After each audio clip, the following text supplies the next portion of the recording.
Good morning বন্ধুরা। এই আমার পিকুসোনা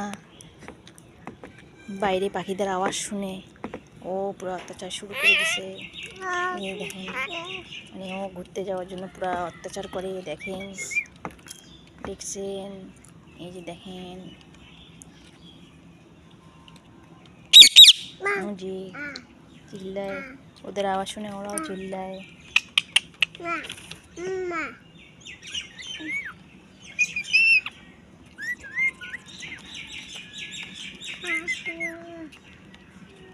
তুমি কই যাবা একা একা? শুধু কি কি বলো? কই যাবা? কই যাবা? তুমি কই যাবা? ঘুরতে যাবা? রাগ করলে হবে? একা একা রাগ করলে হবে?